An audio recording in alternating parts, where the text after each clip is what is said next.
کبھی کبھی رات کے سناٹے میں جب آپ اپنے بستر پر لیٹے ہوتے ہیں اور نیند آنکھوں سے کوسوں دور ہوتی ہے، تو کیا کبھی آپ کے دل میں یہ خیال آیا کہ جو لوگ ہمیں چھوڑ کر جا چکے ہیں وہ اب کہاں ہیں اور کس حال میں ہے؟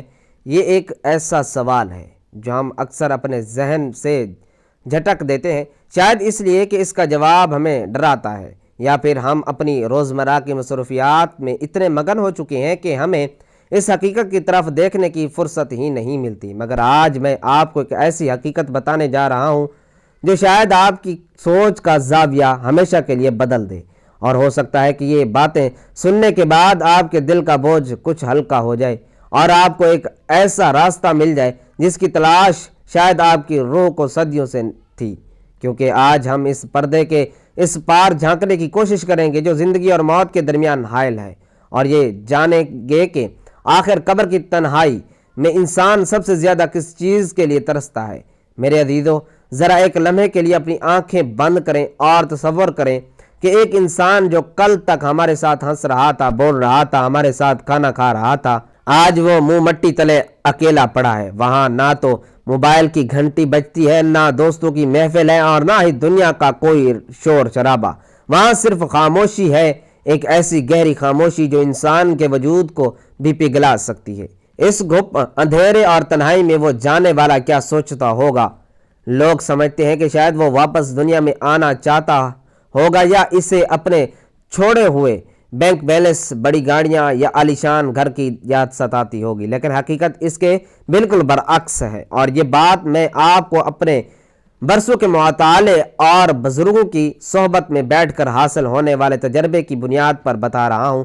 جب انسان کی آنکھ بند ہوتی ہے تو اس کی نظر کھل جاتی ہے، اسے وہ سب کچھ نظر آنے لگتا ہے جو اس دنیا کی رنگینیوں میں چھپا ہوا تھا۔ تب اسے سمجھ آتی ہے کہ جن چیزوں کے لیے اس نے اپنی پوری زندگی وقف کر دی وہ تو مٹی کے ڈھیر کے سوا کچھ بھی نہیں تھی۔ وہاں اس کی پیاس کچھ اور ہوتی ہے، اس کی بھوک کچھ اور ہوتی ہے، وہ وہاں صرف ایک ہی چیز کے لیے ترستا ہے، اور وہ ہے دعا۔ ہاں، آپ نے بالکل صحیح سنا، صرف ایک سچی دعا، ایک پیار بھرا ذکر جو اس کے کسی اپنے نے دنیا میں بیٹھ کر اس کے لیے کیا ہو۔ آپ یقین کریں، میرا دل لرز جاتا ہے جب میں یہ سوچتا ہوں کہ ہم اپنے پیاروں کو دفنا کر واپس آ جاتے ہیں اور اپنی زندگی میں مگن ہو جاتے ہیں، جبکہ وہاں ہماری راہ تک رہے ہوتے ہیں، بالکل ایسے ہی جیسے کوئی مسافر ویرانے شہر میں پانی کی بوند کے لیے ترس رہا ہو۔ بزرگ فرماتے ہیں کہ قبر میں موجود انسان کی مثال اس ڈوبتے ہوئے شخص کی سی ہے جو ہاتھ پاؤں مار رہا ہو اور مدد کے لیے پکار رہا ہو۔ وہ ہر وقت انتظار کرتا ہے کہ کب میرا بیٹا، میری بیٹی، یا میرا بھائی، یا میرا کوئی دوست مجھے یاد کرے گا اور میرے لیے بخشش کی دعا کرے گا۔ اس کا انتظار اتنا شدید ہوتا ہے کہ اگر ہمیں اس کی خبر ہو جائے تو شاید ہم کھانا پینا چھوڑ دیں اور ہر وقت مصلی پر بیٹھ کر ان کے لیے دعائیں کرتے رہیں۔ لیکن افسوس کہ ہمارے دل سخت ہو چکے ہیں۔ ہم سمجھتے ہیں کہ مہینے میں ایک بار دیگ پکا کر تقسیم کر دینے سے ہمارا حق ادا ہو گیا، حالانکہ بات اس سے کہیں زیادہ گہری ہے۔ وہ دیگ یا کھانا اپنی جگہ، لیکن جو ٹھنڈک، جو سکون اور جو راحت اللہ کے نام میں ہے وہ کسی اور چیز میں نہیں۔ اور پھر ذرا سوچئے کہ اللہ تعالیٰ کتنا کریم ہے کہ اس نے ہمیں مایوس نہیں کیا۔ اس نے ہمیں سال کے 12 مہینوں میں سے کچھ ایسے خاص لمحات، کچھ ایسے خاص دن اور مہینے عطا کیے ہیں جن میں اس کی رحمت جوش میں ہوتی ہے، اور انہی مہینوں میں سے ایک بہت ہی برکتوں والا مہینہ ماہ شعبان ہے۔ یہ وہ مہینہ ہے جسے اکثر لوگ نظر انداز کر دیتے ہیں کیونکہ یہ رجب اور رمضان کے درمیان آتا ہے، لیکن اہل نظر جانتے ہیں کہ یہ مہینہ کتنی بڑی نعمت ہے۔ میرے تجربے میں یہ بات آئی کہ شعبان کا مہینہ دراصل تیاری کا مہینہ ہے۔ یہ وہ وقت ہے جب اللہ تعالیٰ خاص طور پر اپنے بندوں کو مغفرت کے دروازے کھول دیتا ہے۔ اس مہینے میں اعمال نامے اٹھائے جاتے ہیں، تقدیروں کے فیصلے ہوتے ہیں۔ تو ذرا سوچئے کہ اگر اس بابرکت مہینے میں جب اللہ کی رحمت موسلا دھار بارش کی طرح برس رہی ہو، ہم اپنے فوت شدہ والدین، رشتہ داروں یا کسی بھی مرحوم کے لیے ہاتھ اٹھا لیں، تھوڑی سی تسبیح پڑھ لیں، کچھ استغفار کر لیں، تو ان کو کتنا سکون ملے گا۔ مجھے یاد ہے کہ ایک بار ایک صاحب میرے پاس آئے، بہت پریشان تھے، کہنے لگے کہ مجھے خواب میں اپنے والد اکثر نظر آتے ہیں اور وہ بڑے اداس لگتے ہیں۔ میں نے ان سے پوچھا کہ آپ ان کے لیے کیا کرتے ہیں؟ وہ کہنے لگے کہ میں غریبوں کو کھانا کھلاتا ہوں، پیسے دیتا ہوں۔ میں نے کہا یہ سب بہت اچھا ہے، لیکن کیا کبھی آپ نے تنہائی میں بیٹھ کر بغیر کسی دکھاوے کے صرف اللہ کو راضی کرنے کے لیے ان کے لیے استغفار کی تسبیح پڑھی ہے؟ وہ خاموش ہو گئے، ان کی آنکھوں میں آنسو آ گئے، کہنے لگے کہ نہیں، میں نے ایسا تو کبھی خاص اہتمام نہیں کیا۔ میں نے انہیں سمجھایا کہ دیکھو بیٹا، روح کو روح کی غذا چاہیے ہوتی ہے، اور روح کی غذا اللہ کا ذکر ہے۔ جب تم یہاں دنیا میں بیٹھ کر سبحان اللہ کہتے ہو تو اس کی روشنی، اس کی خوشبو وہاں قبر میں تمہارے والد تک پہنچتی ہے۔ وہ جو گھٹن محسوس کر رہے ہوتے ہیں وہ ختم ہو جاتی ہے، اور یہ میں کوئی ہوائی بات نہیں کر رہا، یہ دین کی وہ حقیقت ہے جسے ہم بھول چکے ہیں۔ اس کے بعد انہوں نے معمول بنا لیا کہ وہ روزانہ کچھ وقت نکال کر ذکر کرنے لگے۔ کچھ عرصہ بعد وہ دوبارہ ملے تو ان کا چہرہ کھلا ہوا تھا۔ کہنے لگے کہ اب مجھے خواب میں والد صاحب مسکراتے ہوئے نظر آتے ہیں۔ تو دیکھیے، یہ طاقت ہے دعا کی، یہ طاقت ہے ذکر کی۔ آپ خود سوچئے، مچھلی کو اگر پانی سے نکال دیا جائے تو اس کا کیا حال ہوتا ہے؟ وہ تڑپتی ہے، اس کا سانس اکھڑتا ہے، اور اسے دنیا کی کوئی بھی نعمت، سونے کا پہاڑ بھی دے دیا جائے تو اسے سکون نہیں ملے گا، اسے صرف اور صرف پانی چاہیے۔ بالکل یہی مثال ہمارے مرحومین کی ہے۔ قبر کی خشکی وحشت میں انہیں صرف ذکر کے پانی کی ضرورت ہوتی ہے جو انہیں ٹھنڈک پہنچا سکے، اور شعبان کا مہینہ تو وہ ویسے ہی رحمتوں کا سمندر ہے۔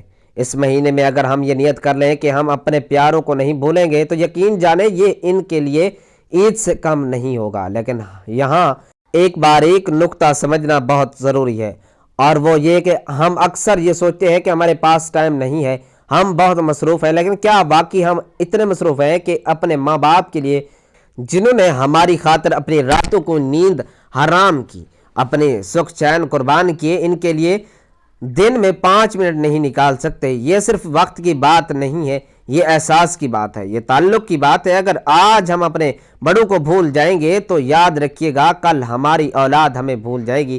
یہ دنیا مکافات عمل ہے، جو بوئیں گے وہی کاٹیں گے۔ اس لیے میں اکثر اپنے دوستوں سے کہتا ہوں کہ اپنی زندگی میں یہ عادت بنا لو کہ روزانہ کچھ نہ کچھ پڑھ کر اپنے مرحومین کو بخشواؤ، چاہے وہ ایک بار سورہ فاتحہ ہی کیوں نہ ہو۔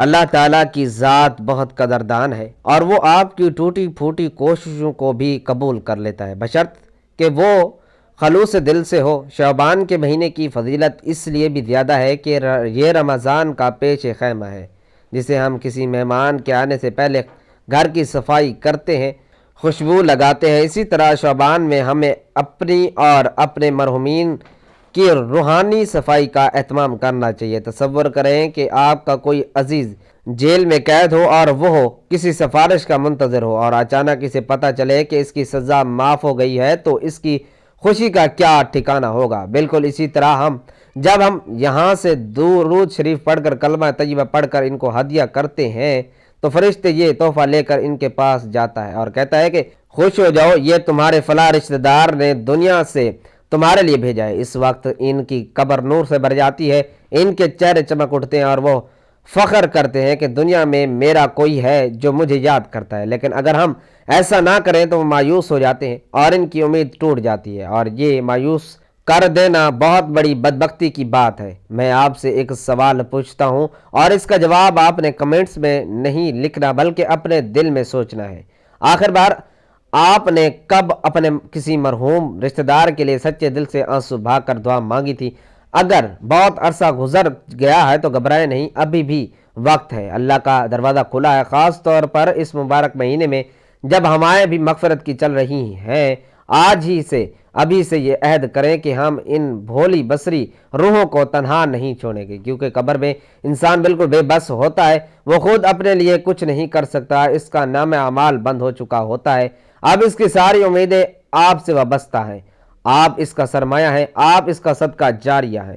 اگر آپ ہی اسے بھول جائیں گے تو پھر کون یاد کرے گا؟ اور یہاں ایک اور دلچسپ بات جو میں نے محسوس کی کہ وہ یہ ہے کہ جب ہم اپنے مرحومین کے لیے دعا کرتے ہیں تو صرف ان کا بھلا نہیں ہوتا بلکہ ہمارا اپنا دل بھی نرم ہو جاتا ہے، ہماری اپنی زندگی میں سکون آ جاتا ہے، ہمارے بگڑے ہوئے کام سنورنے لگتے ہیں، کیونکہ جب ہم اللہ کے بندوں پر رحم کرتے ہیں تو اللہ ہم پر رحم کرتا ہے۔ اسی لیے میری آپ سے گزارش ہے کہ اس شعبان کو خالی نہ جانے دیں، اسے غفلت میں نہ گزاریں، اپنے دن کا ایک حصہ چاہے وہ چھوٹا ہی کیوں نہ ہو اپنے پیاروں کے لیے مختص کر دیں۔ تسبیح اٹھائیں اور دل کی گہرائیوں سے ان کے لیے بخشش مانگیں۔ یقین کریں یہ عمل ان کے لیے قبر میں ایسے ہی ہے جیسے شدید گرمی میں کسی کو ٹھنڈا پانی مل جائے، یا جیسے اندھیرے کمرے میں اچانک چراغ جل اٹھے۔ ان کی راحت کا سامان کیجیے، اللہ آپ کی راحت کا سامان کرے گا۔ اور یہ مت سوچئے گا کہ میں کیا پڑھوں، کتنا پڑھوں۔ اللہ تعداد نہیں دیکھتا، اللہ طلب دیکھتا ہے، اللہ نیت دیکھتا ہے۔ اگر آپ ایک بار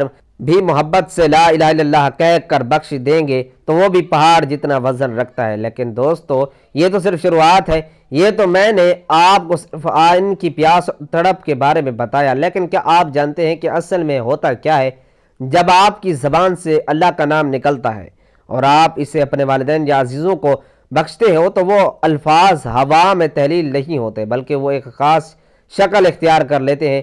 حدیثوں میں آتا ہے کہ وہ الفاظ ایک نورانی تحفے میں بدل جاتے ہیں۔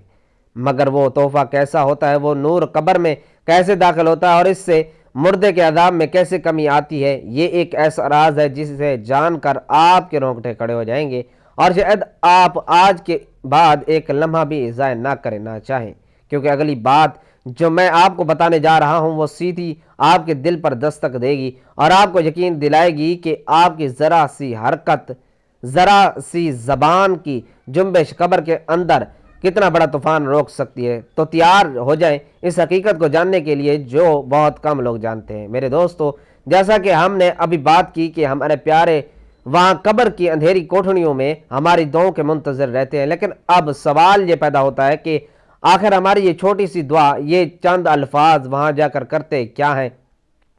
یہ کیسے ممکن ہے کہ یہاں ہم مصلی پر بیٹھ کر یا چلتے پھرتے کچھ پڑھیں اور وہاں منہ مٹی تلے دبے انسان کو اس کا فائدہ پہنچے؟ یہ وہ سوال ہے جو اکثر نوجوانوں کے ذہن میں آتا ہے، اور یہ آنا بھی چاہیے، کیونکہ جب تک ہمیں کسی عمل کی حقیقت اور اس کی طاقت کا اندازہ نہیں ہوگا ہم اسے پورے یقین کے ساتھ نہیں کر پائیں گے۔ تو آج میں آپ کو حدیثوں کی روشنی میں اور اولیاء اللہ کے مشاہدات کے ذریعے بتاتا ہوں کہ دراصل ہوتا کیا ہے۔ جب ایک زندہ انسان اپنے مرحومین کے لیے ہاتھ اٹھاتا ہے یا تسبیح پڑھتا ہے تو غیب کی دنیا میں کیسی ہلچل مچ جاتی ہے۔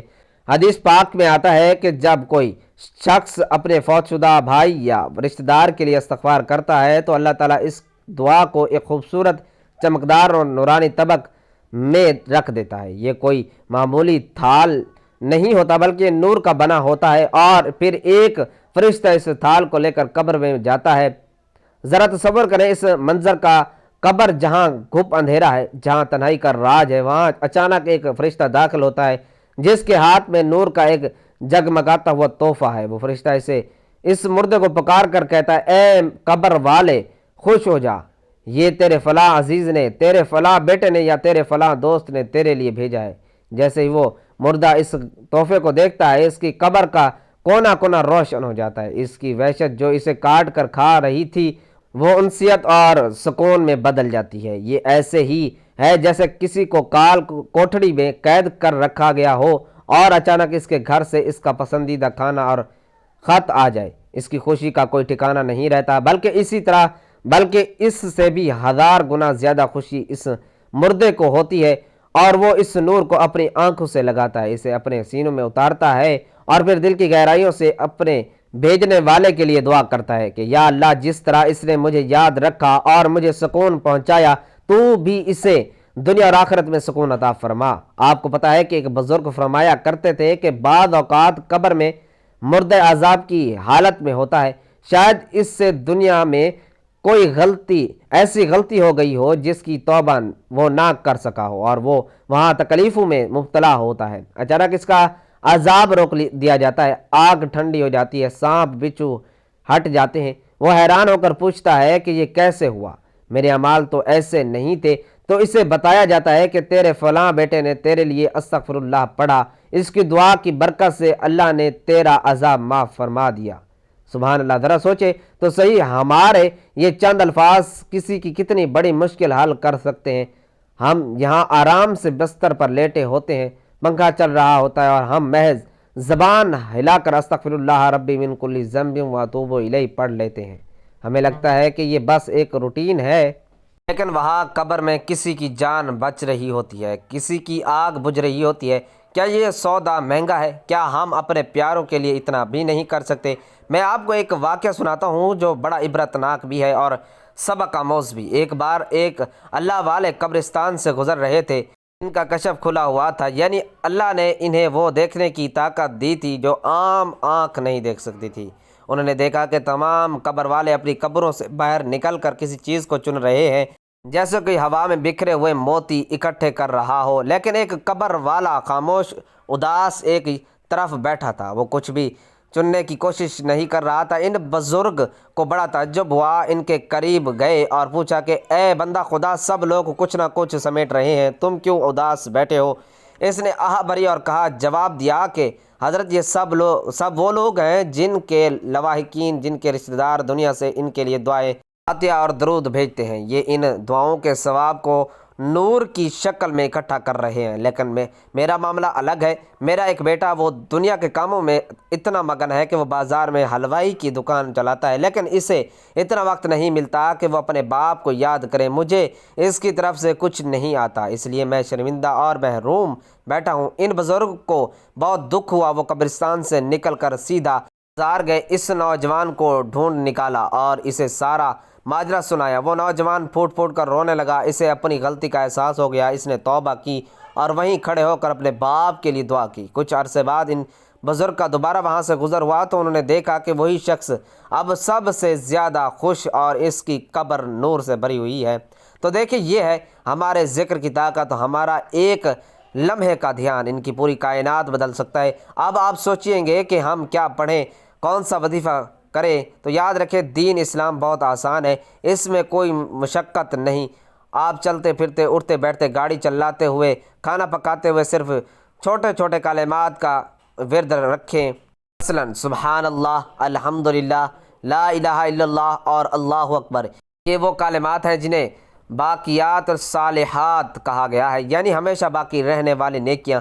حدیث میں ہے کہ لا الہ الا اللہ افضل الذکر ہے۔ اگر آپ روزانہ چلتے پھرتے اس کا ورد کریں اور نیت کر لیں کہ یا اللہ، اس کا ثواب میرے والدین، میرے دادا دادی، نانا نانی اور تمام امت مسلمہ کے مرحومین کو پہنچایا جائے، تو یقین کریں یہ ثواب ان سب کو پہنچے گا اور آپ کے اجر میں بھی کوئی کمی نہیں ہوگی۔ یہ اللہ کا خزانہ ہے، یہاں تقسیم کرنے سے کم نہیں ہوتا بلکہ اور بڑھتا ہے، اور خاص طور پر ماہ شعبان میں ان اعمال کی قدر اور قیمت اور بھی بڑھ جاتی ہے۔